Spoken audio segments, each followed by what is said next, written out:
বলি বাবা আমি তো বিয়ে করে ফেলছি। আমার বাবার প্রথম কোশ্চেন ছিল ছেলের বয়স কত। মাই গুডনেস, কেন?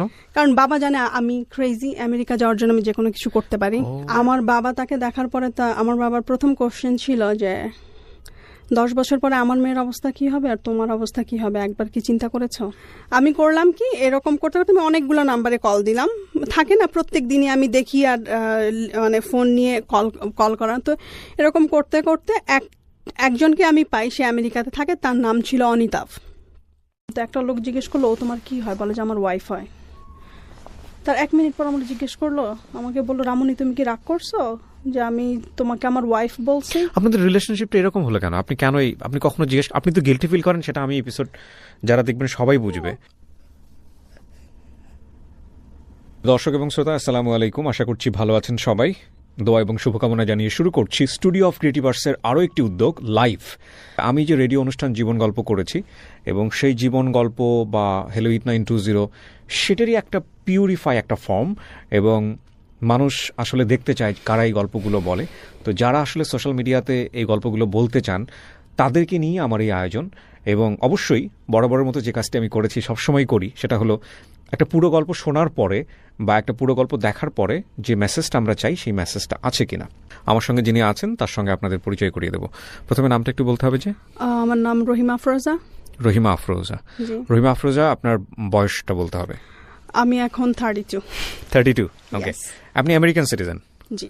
ওকে, কত সালে হয়েছেন আমেরিকান সিটিজেন? 2018-এ। 2018-এ? খুব বেশি দিন হয়নি। নভেম্বর 28। ওকে। এছাড়া জন্ম জেলা? জন্ম ঢাকাতে, আমাদের মুগদাতে। আমি ঢাকাতেই বড় হয়েছি, মুগদাতে। ওকে।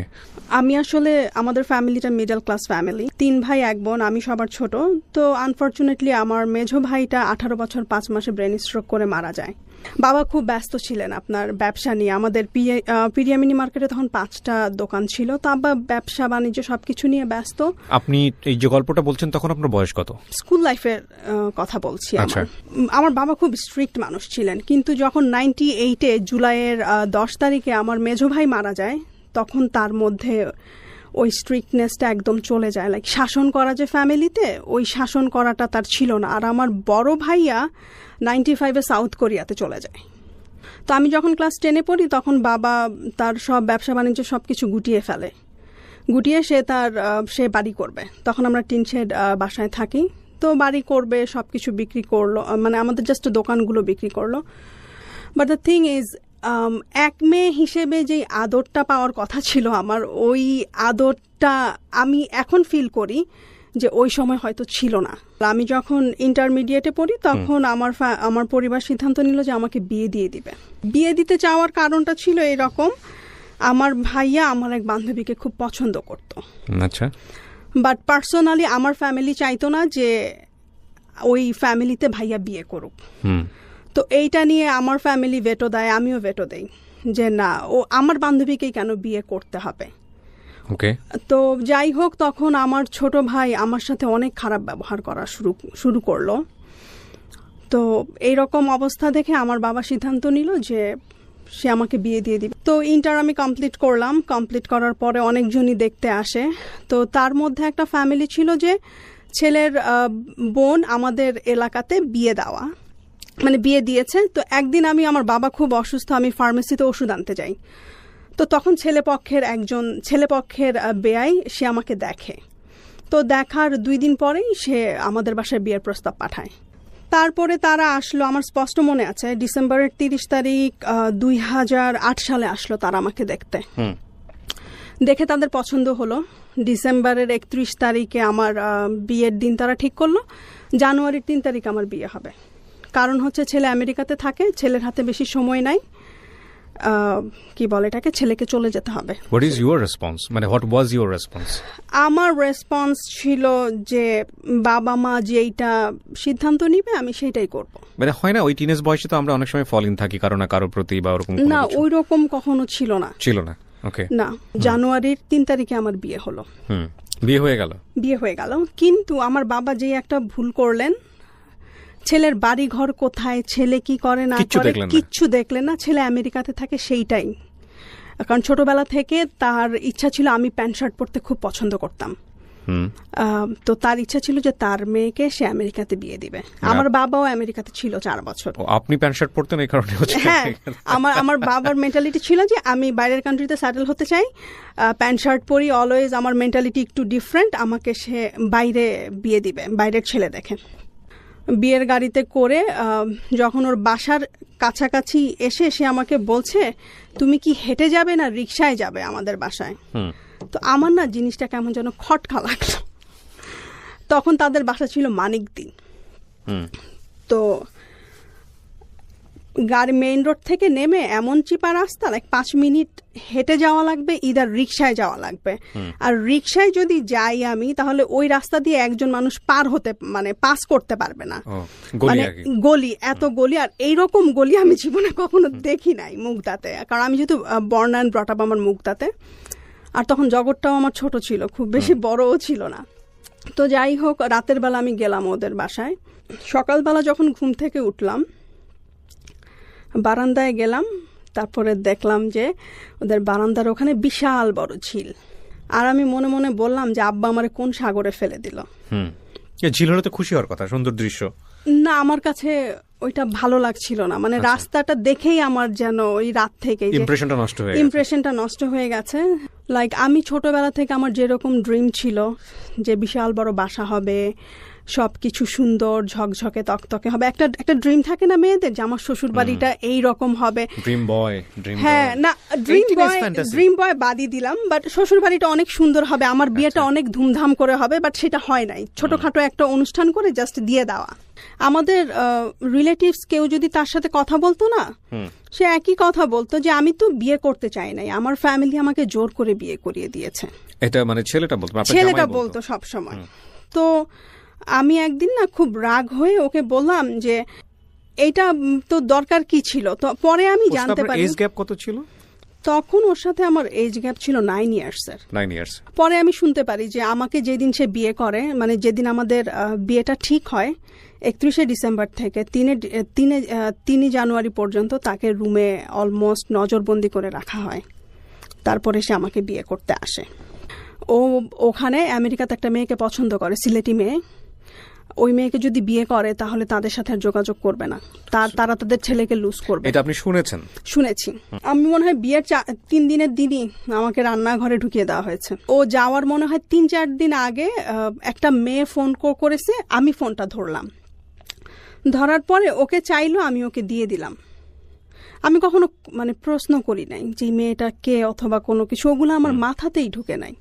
আর আমার চিন্তা ছিল যে ও তো বাইরে পড়াশোনা করে, মেয়ে ফ্রেন্ড থাকতেই পারে, এটা স্বাভাবিক। তখনও পড়ছিল? হ্যাঁ, তখনও পড়ছিল কমিউনিটি কলেজে। কি সাবজেক্ট নিয়ে পড়ছিল আমি জানি না। ফোনে 24 আওয়ার্সের মধ্যে সে 10 আওয়ার্সই ফোনে কথা বলতো। আমার না ভাল লাগতো না এতক্ষণ ফোনে কথা বলা, কেমন না, আমি তো ইউজ টুও না। সম্পর্ক খারাপ পর্যায়ে, তার সাথে কথা বলে আমার আর মিলছিল না কোনো কিছু। আর আমিও আসলে অ্যাকচুয়ালি হ্যাপি না। তার মেন্টালিটি আমার মেন্টালিটি মনে হয় যে 2 জন ভিন গ্রহ থেকে আসছে এরকম। তো একদিন সে আমাকে ফোনে বলতেছে যে তোমার মতো পাগলের আমেরিকাতে জায়গা নাই। তো এই কথাটা না আমার মাথায় খুব লেগেছে। তখন আমি ওকে বললাম যে তোমার কি এমন আমেরিকা, আমি আফরোজা একদিন গিয়ে দেখিয়ে দিব। এটা বলে আমি ফোন রেখে দিছি। তারপর যাই হোক, 2 ফ্যামিলির মতামতে আমাদের ডিভোর্স হয়ে যায়। কি বলেন? ও আমেরিকাতে থাকলো, আপনি বাংলাদেশে থাকলেন, মাত্র 14 দিনের সংসার, ডিভোর্স হয়ে গেল? ডিভোর্স, হ্যাঁ। 6 মাসের মাথায় ওর দুলাভাই আমাদের বাসায় ডিভোর্স লেটার নিয়ে আসে। ডিভোর্সের জন্য কি আপনি নিজে প্রিপেয়ার ছিলেন, বা এরকম একটা হতে চাচ্ছে? আমি মেন্টালি প্রিপেয়ার ছিলাম, আসলে আমি মেনে নিতে পারছিলাম না। ডিভোর্স হয়ে যাওয়ার পরে এখন আমার মাথায় একটাই পোকা, যে নো ম্যাটার হোয়াট আমার আমেরিকায় যেতে হবে। আচ্ছা, তো আপনার ফার্স্ট জামাই যিনি আপনার মাথায় ঢুকিয়ে দিয়েছেন এই সেন্টেন্সটা, তোমার মতো মানুষের আসলে আমেরিকাতে জায়গা নেই, পাগলের আমেরিকাতে জায়গা নাই। আচ্ছা, তো তারপর আমি চিন্তা করলাম যে কিভাবে আমি আমেরিকা যাব। আর তখন সবসময় তাহাজ্জুদে নামাজ পড়তাম আর আল্লাহর কাছে কান্নাকাটি করতাম, আল্লাহ তুমি আমাকে একটা ওয়ে দেখিয়ে দাও। তারপর আমি প্রথম আলো পত্রিকা আমাদের বাসায় রাখতো, তো ওখানে ওই যে পাত্র চাই পাত্রী চাই কলামটা আছে না, আমি প্রত্যেক দিন ওই যে পাত্র চাই বিদেশে থাকে, আমেরিকা, এগুলো দেখা শুরু করলাম। আমাকে যেভাবেই হোক আমেরিকা যেতে হবে, এবং যাওয়ার রাস্তা হচ্ছে আমেরিকান একটা পাত্রকে বিয়ে করতে হবে। হ্যাঁ, আমেরিকান পাত্রকে বিয়ে করতে হবে। তো আমি করলাম কি, এরকম করতে করতে আমি অনেকগুলো নাম্বারে কল দিলাম। থাকে না প্রত্যেক দিনই আমি দেখি আর ফোন নিয়ে কল করা। তো এরকম করতে করতে একজনকে আমি পাই, সে আমেরিকাতে থাকে, তার নাম ছিল অনিতাভ। তো তার সাথে আমি বাইরে প্রথমে দেখা করি। তখন কি লেখাপড়া বন্ধ আপনার? তখন আমার লেখাপড়া বন্ধ, হ্যাঁ, ডিভোর্সের পর আমি পড়াশোনাটা স্টপ করে ফেলি। তো সে আমার সাথে দেখা করলো, সে আমাকে পছন্দ করলো, তার বয়স অনেক বেশি ছিল, 55+। তো সে আমার বাসায় প্রস্তাব পাঠায়, ঠিক আছে। নিশ্চয়ই আগে বিয়ে শাদী করা ছিল? না, বিয়ে শাদী করেন? নো। আচ্ছা। তার মুখে না অনেক বসন্তের দাগ ছিল, বাট সে যখন ইয়াং ছিল তার চেহারা একদম ডুপ্লিকেট অমিতাভ বচ্চনের মতো ছিল। সে আমাকে তার ইয়াং কালের ছবি দেখিয়েছে। মুখে কি একটা স্কিনের প্রবলেম হয়, এইরকম মুখটা কেমন যেন লাইক আপনি নিজে দেখলে নিজেও ভয় পেয়ে যাবেন, এইরকম তার চেহারা। তো আমাদের বাসায় যখন বিয়ের প্রস্তাব নিয়ে আসলো, আমার বাবা যখন ওনার চেহারাটা দেখলেন, উনি তার সাথে ওনার একটা ফ্রেন্ডকে নিয়ে আসছিলেন, ঠিক আছে। ফ্রেন্ডকে নিয়ে আসলেন, আসার পরে তো আমার বাবা ওনার ফ্রেন্ডকে বললেন যে ওর জায়গা যদি আপনার মেয়ে থাকতো তাহলে আপনি কি এই লোকটার সাথে তাকে বিয়ে দিতেন? তো সে বলল যে না চাচা, আমি যদি আপনার পজিশনে থাকতাম আমি দিতাম না। তো যাই হোক, আলটিমেটলি ওই রিলেশনটা আর কন্টিনিউ হলো না। আপনার টার্গেট ছিল যেভাবেই হোক আমার আমেরিকায় যেতে হবে। বুঝতে পারছি আমি। তারপরে আমি কি বলে এটাকে, আমি ওই ভাইয়াটার ফোন নাম্বার রেখে দিলাম। ওর যে বন্ধুটাকে নিয়ে আসছে সাথে, ওই বন্ধুটাকে আমি বলছি যে ভাইয়া যেভাবে হোক, উনিও আগে আমেরিকাতে ছিল, ওনার নাম বাবুল ভাই। তো উনি বলল যে দেখো তো তোমার তো, আমি তাকে বলছি যে দেখেন আমি আসলে আমেরিকায় যেতে চাই, সেটা যেভাবেই হোক। তো সে আমাকে বলল দেখো আমার অনেক পরিচিত ফ্রেন্ড আছে যারা আমেরিকাতে থাকে, তো তুমি একটা কাজ করো, তুমি আমার ফোন নাম্বার রাখো, আমি তোমাকে যেভাবেই হোক আমি ম্যানেজ করে দেবো একটা ভালো ছেলে। তো পরে আমি বাবাকে বললাম যে আমি প্রাইভেটে ভর্তি হব। অলরেডি বিয়েতে ওখানে 1.5 বছর চলে যায়। তো 2 দিন পরে তার সাথে আমার দেখা হয়। ওই যে আমার একই কথা যে আমার আমেরিকান ছেলে বিয়ে করতে হবে, আমার আমেরিকায় যেতে হবে। আমেরিকান ছিল? হ্যাঁ, সেও আমেরিকান ছিল। ক্রেজি, মানে আমি জানি না, মানে আমি আই ডোন্ট নো, লাইক আমার মাথায় তখন যে আমার আমেরিকা যেতে হবে ওই রকম একটা। ইভেন সে তো আপনার লাইফে নাইও, সে যে আপনাকে মাঝে মাঝে পোক করে তাও তো না, সে হারায় গেছে। আপনি গিয়ে একসময় আমেরিকাতে গেলেন কিন্তু সে তো দেখলো না, তাহলে কি দরকার আছে এটা? আই ডোন্ট নো, মানে জেদ মানে জেদ মানে যেতেই হবে। আর জেদ মানুষকে ধ্বংস করে অনেক সময়, ডেফিনেটলি করে, অনেক সময় করে। তো পরে আমি ওনার সাথে দেখা করলাম। দেখা করার পরে আমি ওনাকে বললাম যে আমি আমেরিকায় যেতে চাই, আমি শুনেছি আপনি আমেরিকাতে থাকেন, আপনার কাছে অনেক ছেলে আছে, তারা ইয়ে করবে, লাইক আপনি আমাকে একটা ব্যবস্থা করে দিবেন। তো সে আমাকে সাজেস্ট করলো যে তুমি ভালোভাবে পড়াশোনাটা কন্টিনিউ করো, আমি তোমার জন্য খুঁজবো আস্তে আস্তে। তো তার সাথে পরিচয় হওয়ার 1.5 বছর পরে তার একটা ফ্রেন্ডের সাথে সে আমাকে এঙ্গেজ করানোর চেষ্টা করে, কিন্তু আনফরচুনেটলি ওইটা হয় না, গেল ওইটা। তারপরে আমি জুয়েলকে বললাম যে দোস্ত প্রথমটা তো কাজ হলো না, তুমি একটা কাজ করো। ও আমাকে বলেছে ঠিক আছে, আমার কাছে আরেকটা ছেলে আছে, তুমি ওর সাথে কথা বলে দেখো। তো আমি একদিন 2010 সালেই, হ্যাঁ 2010 সালে, এটা নভেম্বরের 25 তারিখ হবে। তো নভেম্বরের 20 তারিখ আমি ওকে বললাম কি ব্যাপার, তোমার ফ্রেন্ড তো আমাকে ফোন দিচ্ছে না। পরে আমি বললাম যে তুমি একটা কাজ করো, তোমার ফ্রেন্ডের নাম, আমি জুয়েলকে বলছি যে তোমার ফ্রেন্ডের নাম্বারটা দাও, আমি কল করি। আমাকে বললো যে না, আমার ফ্রেন্ড তোমাকে কল করবে, তাহলে তোমার ভ্যালুটা থাকবে তার কাছে। ঠিক আছে। তো ও নভেম্বরের 24 তারিখ আমাকে ফোন করে। ওনার নাম ছিল বা ডাক নাম। তো কথাবার্তা বলার এক পর্যায়ে সে আমাকে বলছে যে আমি না ফুচকা এখানে খেতে পারি না। কেন? বলে এখানকার পানিতে আমার প্রবলেম হয়, আমার পেট খারাপ হয়ে যায় বাইরের ফুচকা খেলে। তো আমি ওকে ফাইন। তো আমি সে আমার সাথে দেখা করতে চায়। তো নভেম্বরের 25 তারিখে আমি সকালবেলা তার সাথে দেখা করলাম তার বাসায়। সে তখন বনানীতে থাকতো। তো আমি যাওয়ার সময় না ফুচকার সব কিছু নিয়ে যাই, যা যা লাগবে, ধনে পাতা কাঁচামরিচ থেকে শুরু করে এভরি সিঙ্গেল থিং নিয়ে যাই। কেন নিয়ে যান? সে আমেরিকা যেতে হবে না, হ্যাঁ ইটস কাইন্ড অফ আমেরিকা যেতে হবে, প্লাস সে এটা খেতে পারে না। লাভড আমেরিকা, বাট বিষয়টা হচ্ছে কি, ওনাকে কি আপনার পছন্দ হয়েছিল বা এরকম কোনো কিছু? না, বলি আপনাকে। তো আমি যখন গেলাম, ও যখন দরজাটা খুললো, হ্যাঁ, আমি মনে মনে আমার ফ্রেন্ডকে গালি দিলাম যে আমার কোথায় পাঠাইছে, ওরে গালি দিচ্ছি আমি লিটারালি। তো আমি ওর বাসায় ঢুকলাম।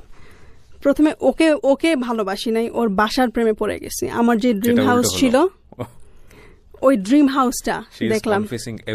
আই ডোন্ট নো আমি তখন কেন করলাম এটা, ঠিক আছে। তো কিন্তু আমার ওই ফ্রেন্ডটা বলেছিল খুব খুব ভদ্র, খুবই ভদ্র, অতটুকুই। ওর সম্পর্কে আর কিছু জানি না, ওর ফ্যামিলি কি করে, ওর কি পড়াশোনা, ও কি করে ওখানে, আমি কিচ্ছু জানি না। গল্প করতে থাকি আমরা। 32 বছরের ডিফারেন্স তখন মনে হয় নাই আমার। লাইক ওর সাথে যখন আমি গল্প করতাম, মানে কথা বলতাম, আপনার থেকে ওর 25 বছরের ডিফারেন্স ছিল? 33 বছরের ডিফারেন্স ছিল। 33 বছরের ডিফারেন্স? হ্যাঁ, আমার তখন 20 বছর, ওর তখন 53 তখন ওর। কিন্তু আমার জন্য তখন ফ্যাক্ট ছিল না। আমেরিকা হলেই হয়। তো যাই হোক, ওর বাসার প্রেমে পড়লাম, বাসার সবকিছু আমার ভালো লাগলো। ওর খুব শৌখিন প্রকৃতির মানুষ ছিল। তো গল্প করলাম। তারপরে দিনটা ছিল বৃহস্পতিবার, ওর সাথে যখন আমার প্রথম দেখা হয়, নভেম্বরের 25 তারিখ। ওইখান থেকে রিক্সায় করে সে আমাকে Mugda, like Kamalapur rail station পার হয়ে আরো ভিতরে আমাদের বাসা, সেই বনানী থেকে রিক্সায় করে সে আমাকে ওই দিন বাসায় পৌঁছে দেয়। শুক্রবারে আবার আমি গেলাম ওর বাসায়। কিন্তু আপনার ওকে তো ফার্স্ট টাইম দেখেছে, খুব একটা ভালো লাগেনি? না, ভালো লাগে না। কিন্তু ওর সাথে যখন আস্তে আস্তে কথা বলা শুরু করলাম, ওর আস্তে আস্তে না ভালো লাগাটা শুরু করলাম, মানে কথাবার্তাগুলো খুব ভালো লাগা শুরু করলো। ওর প্ল্যান ছিল যে ও বাংলাদেশে থাকবে না, ও আমেরিকা থেকে চলে আসে, বাংলাদেশে সেটেল হবে। কিন্তু 2 বছর বাংলাদেশে থাকার পরে ওর আর ভালো লাগে না। যেই মানুষটা 30 বছর আমেরিকাতে ছিল, তার তো এইখানে এসে ভাল লাগবে না। ও আমেরিকা থেকে সবকিছু গুটিয়ে চলে আসে, সে বাংলাদেশে থাকবে, বনানীতে সুন্দর একটা বাসা ভাড়া করে। ওই দিন প্রচন্ড ঝুম বৃষ্টি, রাস্তার মধ্যে হাঁটু পানি হয়ে গেছে।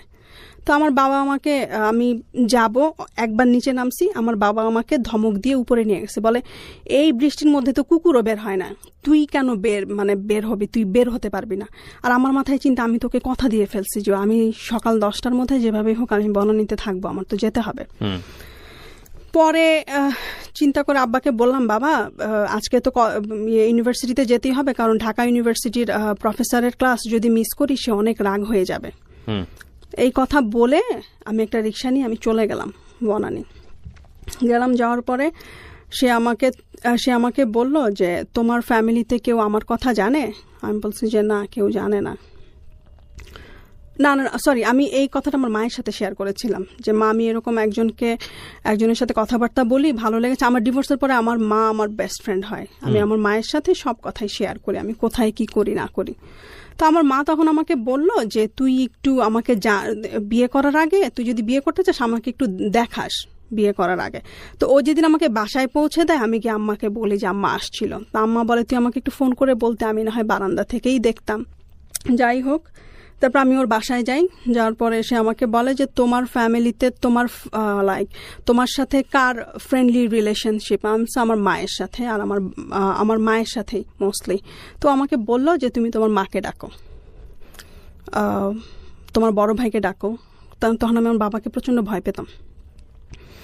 পরে আমি ওকে বললাম যে দেখেন মা যদি আসে, ভাইয়া যদি আসে, আপনাকে দেখে জীবনও এখানে বিয়ে দিবে না। তো ও বললো যে ঠিক আছে, তোমার মাথা গরম হয়ে আছে, একটা কাজ করো, তুমি লাঞ্চ করো, লাঞ্চ করে ঘুমাও, ঘুম থেকে উঠে মাথা ঠান্ডা করে চিন্তা ভাবনা করে আমাকে তোমার সিদ্ধান্ত জানাও। তো আমি লাঞ্চ করলাম, ঘুম থেকে উঠলাম, উঠে আমি বললাম যে না, আমি বিয়ে করব, আমি এক পায়ে দাঁড়া। তো ও বলে যাচ্ছে ঠিক আছে, তাহলে চলো। প্রথমে আমরা বনানী মসজিদে যাই। মসজিদে গিয়ে ও একটা মুয়াজ্জিমকে জিজ্ঞেস করে যেখানে বিয়ে পড়ানো হয় কিনা। সে তখন জানতো না বিয়ে কোথায় পড়ানো হয়। ওর ধারণা ছিল যে বনানী মসজিদে বিয়ে পড়ানো হয়। তো আমরা বনানী মসজিদে গেলাম। যাওয়ার পরে ওখানে বললো যে না, আমরা এখানে বিয়ে পড়ানো হয় না, কাজী অফিসে বিয়ে পড়ানো হয়, আপনার গুলশান 2 নম্বরে কাজী অফিস আছে, আপনারা ওখানে যান। তো রিক্সায় করে গুলশান 2-এ গেলাম। আমরা একটা সিএনজি আলাকে জিজ্ঞেস করলাম, সে বলে যে গুলশান 2-এ কোনো কাজী অফিস নাই, উত্তরা আছে কাজী অফিস, উত্তরা চলেন। তো ও বললো যে না, কি বলে, প্রত্যেকটা এরিয়াতে তো একটা করে কাজী অফিস থাকে। তো কে যেন রাস্তায় একজনকে জিজ্ঞেস করলো যে কাজী অফিস কোথায়, বললো যে গুলশান 1-এ। আবার গুলশান 1-এ গেলাম। আমরা একটা ওই যে কি বলে ইস্ত্রি করে যে ধোপার দোকান না, ওখানে কেউ জিজ্ঞেস করলো যে এখানে কোনো কাজী অফিস আছে কিনা গুলশান 1-এ। তো সে বললো যে না, আপনি গুলশান 2-এ যান, কাঁচা বাজারের উপরে দোতলায় কাজী অফিস আছে। ওখানে যাওয়ার পর একটা ঝামেলা হলো কাবিনের টাকা নিয়ে। কাজী জিজ্ঞেস করলো যে কত টাকা কাবিন। আপনারা দুজনেই তো, আর তো কেউ নাই? হ্যাঁ, সাক্ষী আমরা বলেছি যে আমরা পরের দিন এসে দিয়ে যাব। আচ্ছা, সাক্ষী, উকিল টুকিল সবকিছু। তো পরে আমাকে ও বললো যে তুমি বিয়ের কাবিনের টাকা কত চাও? তো আমি বলছি যে 50,000। তখন কাজী বলতেছে বিয়ের কাবিন তো এত কম হয় না। তো ও আমাকে বললো তাহলে তুমি কত চাও? আমাকে বলছে আমি তাহলে 1 লাখই দাও। তখন কাজী বলল যে আপনাদের স্ট্যাটাস অনুযায়ী 1 লাখ যায় না। তো ও তখন বলতেছে তাহলে 10 লাখ দাও। আমি বলি যে না, কারণ কাজীরা যে প্রত্যেক লাখে 2,000 করে দেওয়া লাগে ওদেরকে।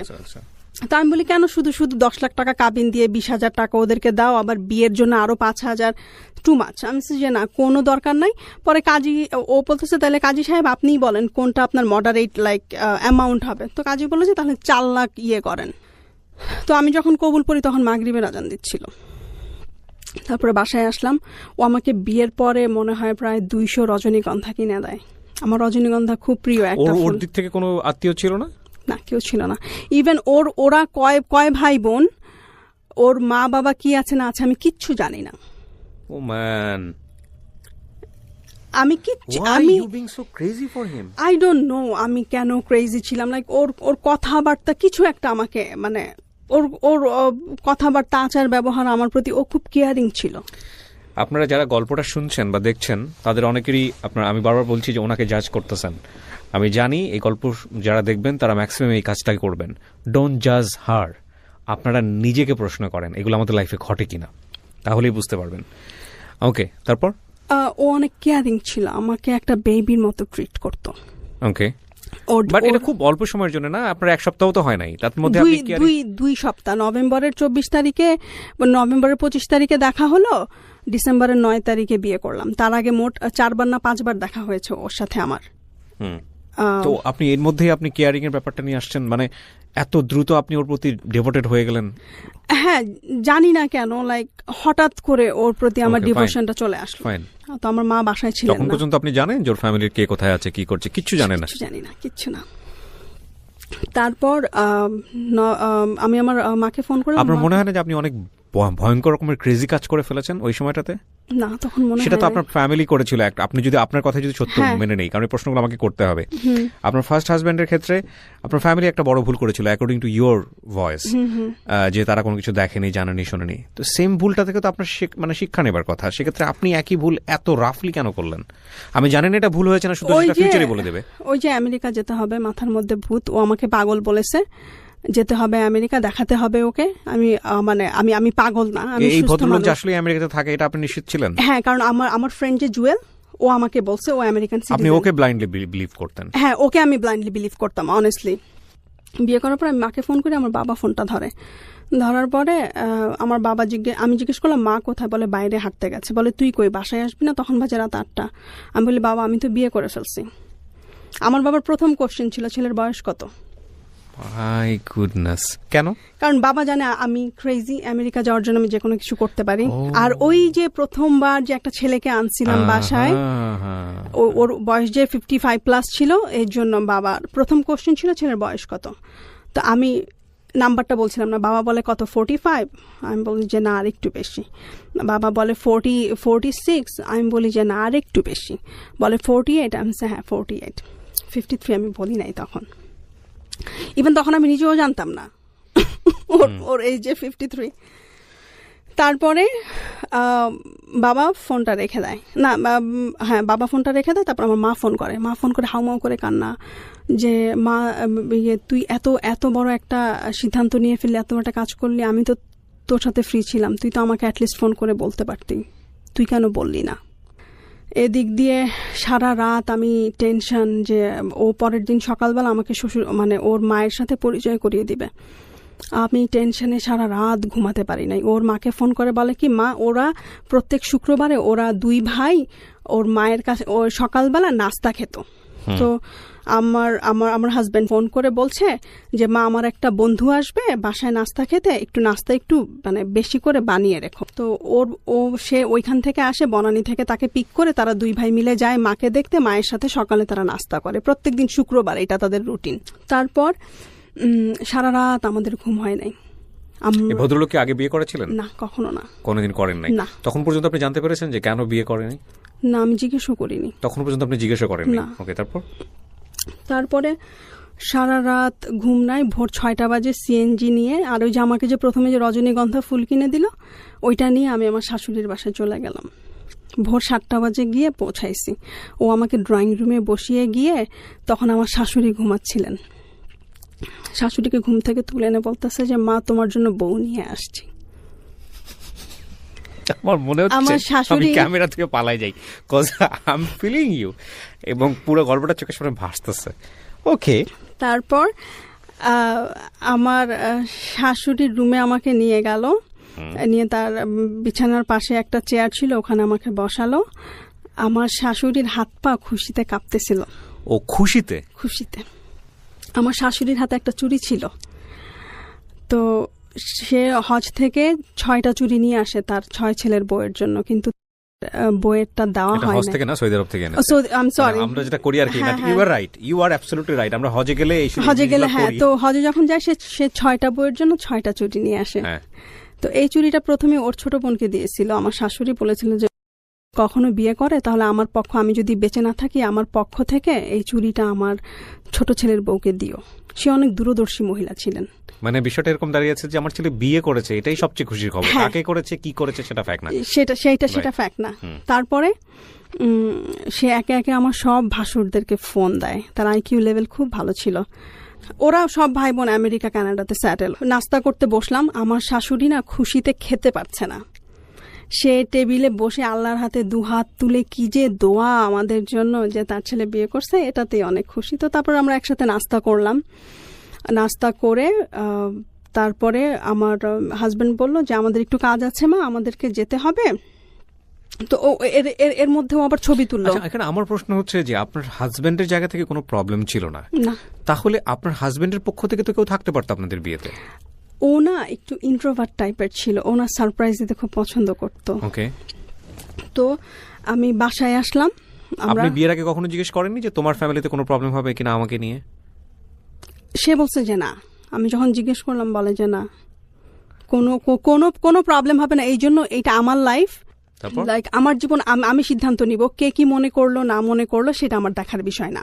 ওকে, তো সন্ধ্যাবেলা আমি ওনাদের বাসায় যাই। বাসায় যাওয়ার পরে কিছুক্ষণ বসার পর আমি আমার বাবার বাসাতে যাই আমার হাজবেন্ডকে নিয়ে, প্রথমবার বিয়ের একদিন পরে।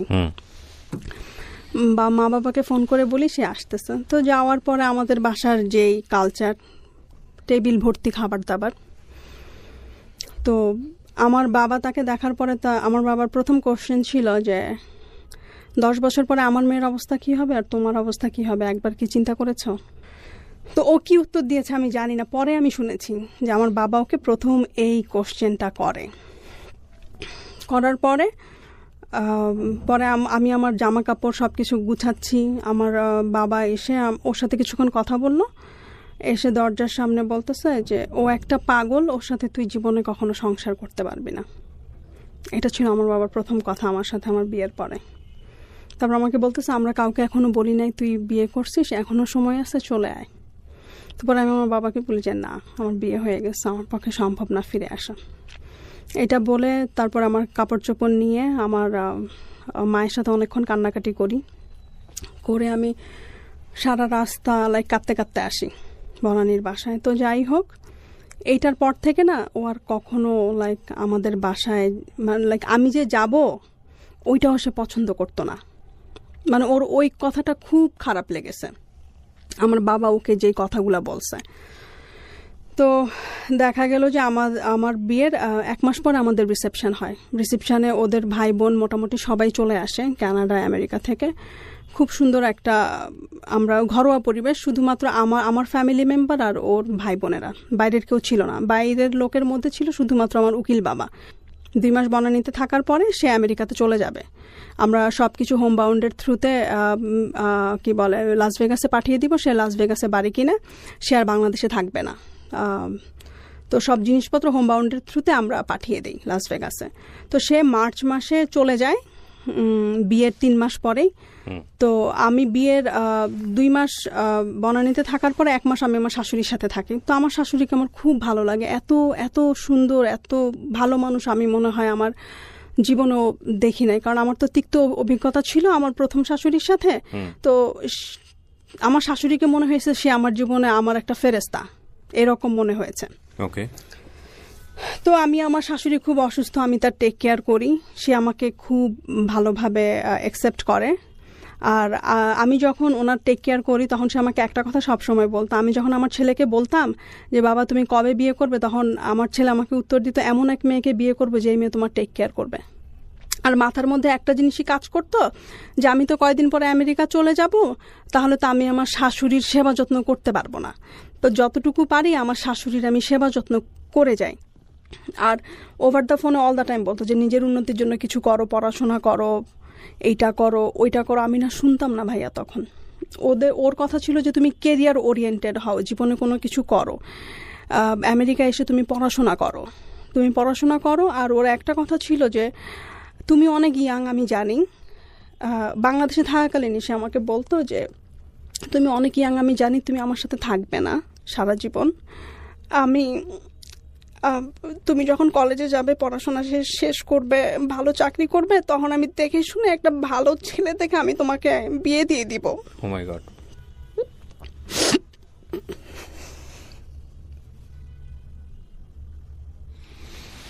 আমি শুধু আপনাদেরকে এতটুকু বলতে পারি যারা এতক্ষণ ধৈর্য ধরে শুনেছেন, আমি সবসময় একটা কথা বলি যে জীবন নাটকের চেয়ে অনেক অনেক বেশি নাটকীয়। এই স্টোরিটা কোথা থেকে বাঁক নিয়ে কোথায় গিয়ে দাঁড়িয়ে কোথায় গিয়ে থামবে আপনারা ইমাজিন করতে পারবেন না। লাস্ট ব্রেথ মানে স্টোরির লাস্ট মিনিট পর্যন্ত আপনাদেরকে রিকোয়েস্ট করব শোনার জন্য। ওয়াও।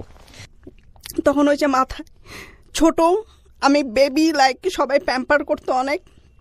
আর প্রত্যেক বছর শ্বশুরবাড়ি থেকে প্রচুর গিফট পেতাম আমি। ডিসেম্বরের 15 তারিখে আমি ফাইনালি ভিসা পাই। তখন আমাদের বিয়ের 2 বছর হয়ে যায় আমি যখন ভিসা হাতে পাই।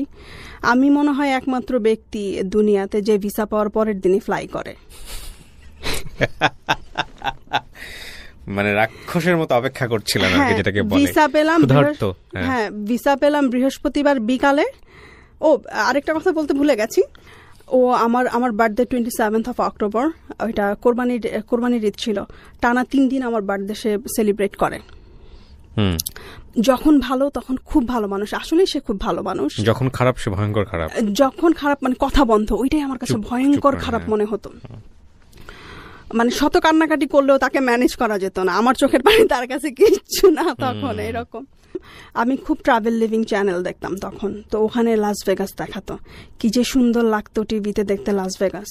তো আমি একাই ফ্লাই করি। তো আমার বড় ভাসুর বলে যে যেই মেয়ে কখনো এয়ারপোর্ট দেখে নাই সেই মেয়ে এখন একা একা লাস ভেগাস যাবে। তো লাস ভেগাসে যখন যাই আমার বের হতে একটু দেরি হয়, কারণ ওখানকার প্রসেসিং তো আমি জানি না। ওইখানে আমি একটা ফর্ম ফিল আপ করতে গিয়ে অনেক সময় লাগিয়ে দিই। পর আমি যখন ইমিগ্রেশনে ওরা জিজ্ঞাসাবাদ করে যে ব্যাগে কি আছে না আছে, তো তখন একটা পুলিশ এসে বলে যে তুমি রাহিমা আফরোজা কি না? আমি হ্যাঁ। বলে তোমার হাজব্যান্ড তোমার জন্য অলমোস্ট 3-4 আওয়ার্স ওয়েট করতেছে বাইরে, আমরা জাস্ট মেক শিওর করলাম যে তুমি এসে ঠিক মতো পৌঁছেছো কিনা। সে একটু কনফিউজড, সে তুমি ল্যান্ড করেছো কিনা এটা মেক শিওর হওয়ার জন্য। তো ওরা খুব তাড়াতাড়ি আমাকে ইমিগ্রেশন আমি ক্রস করে, কারণ আমি তো পার্মানেন্ট রেসিডেন্ট হিসেবে গিয়েছি ওখানে, আমি ভুলে ট্যুরিস্টের ফর্ম ফিল আপ করেছি ওখানে। যারা পার্মানেন্ট রেসিডেন্ট তাদের কোনো ফর্ম ফিল আপ করতে হয় না, জাস্ট ইমিগ্রেশন ক্রস করে আসলেই হয়। তো তারপরে আমি যখন ভেগাস করি তখন সন্ধ্যাবেলা, তো ওর বিশাল বড় গাড়ি ক্যাডিল্যাকের, মানে খুব সুন্দর লাগছিল, মনে হচ্ছে যে ফাইনালি স্বপ্নের শহরে এসে পৌঁছালাম। তারপর সংসার করা শুরু করলাম। আমি 3-4 মাস কোনো কাজ করি নাই। ওর কথা হচ্ছে যে তুমি জবের জন্য অ্যাপ্লাই করো, নিজের উন্নতির জন্য যা যা করা লাগে তুমি করো। ওগুলো আমি কোনো কিছুই করছিলাম না। সারাদিন মানে ঘোরাফেরা, খাওয়া দাওয়া, ঘুম, এছাড়া আমার আর কোনো কাজ ছিল না। আর রান্নাবান্না সব কিছু ওই করতো। ওর যেহেতু কোনো চাকরি করতো না, ও তো সোশ্যাল সিকিউরিটি আর আমাদের ওই যে পেনশনের টাকা দিয়ে আমাদের সংসার ভালোই। $3,000 প্রতি মাসে কিন্তু খারাপ না যখন নিজের বাড়ি থাকে বাইরের। হ্যাঁ, ভেগাসে আমাদের ডুপ্লেক্স হাউস ছিল, ও কিনে ওইটা পার্সোনালি। ওর এটা প্রথম বাসা আমেরিকার মান্থ, সেটা সে আমাকে পে করতে বললো, লাইক আমার নামে নিল, আমাকে পে করতে বললো। আমি যাওয়ার মনে হয় 4-5 মাস পরে আমাকে রেসপন্সিবল বানানোর জন্য, যে আমার তো এটা পে করতে হবে, তখন আমার একটা কাজ করার আগ্রহ হবে। আর ওখানে সত্যি কথা ভাইয়া, যাওয়ার পর আমি না লেজি হয়ে গেছিলাম। ও যদি আমাকে ওই টাকা বন্ধ হওয়ার কথা যদি না বলতো না, তাহলে আমি হয়তো কাজও খুঁজতে যেতাম না, এরকম অবস্থা। তো অনেক জায়গায় কাজ খুঁজলাম, কাজ পেলাম না। একদিন ভোর 5:30 বাজে কাজ খুঁজতে বের হয়েছি। তো আমাদের বাসার পাশে একটা 7-Eleven ছিল, তো 5:30 ওখানে গিয়ে আমি অ্যাপ্লিকেশন ফর্ম চাইলাম, যাওয়ার পরে দিল। ওইটা ওনার ছিল, আমি জানতাম না। তো সে বলল যে আমি তোমার ইন্টারভিউ নিব এখনই। তো আমি 6টার মধ্যে অ্যাপ্লিকেশন ফর্ম পূরণ করলাম। করার পরে উনি আমাকে বলল যে আমি এত বছর এখানে কাজ করি, কোনো মেয়ে মানুষকে দেখি নাই ভোর 5:30টায় এসে কাজ খুঁজতেছে। You are the only one.